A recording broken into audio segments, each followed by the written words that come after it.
नवीन वस्त्र घालायला मी माझ्या आयुष्यात माझ्या बापाला फक्त एकदा माझ्या बहिणीच्या लग्नात रडताना पाहिलंय मला, एकदाच. त्यावेळेला मी सरपंचाला नाही, त्यावेळेला मी एका चांगल्या मोठ्या माणसाला, वयस्कर माणसाला, गाव म्हणते त्या माणसाला नाही, एका मुलीच्या बापाला रडताना पाहिलंय.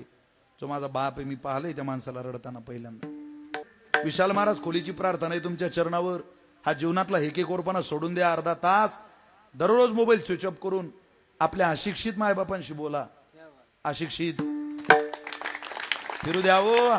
पायाला पडलेल्या, हाताला पडलेल्या सुरकुत्या भेगा जरा पाठीला लागू द्या. त्या एकदा पाठीला लागल्या की ताकद नाही महाराज, आपली हस्तरेषा कोणी बदलवेल. आईच्या हातात इतकी ताकद आहे. लेकरू आईला पितं त्यावेळेला हात जरी पोटावर फिरला तरी 40,000 रोग आहेत म्हणे. त्या 40,000 रोगाची निवृत्ती तिच्या पोटावर हात फिरवल्यानं लेकराची बालपणा ठरवून टाकते किंवा सहन करण्याची क्षमता देते. काय दान आहे.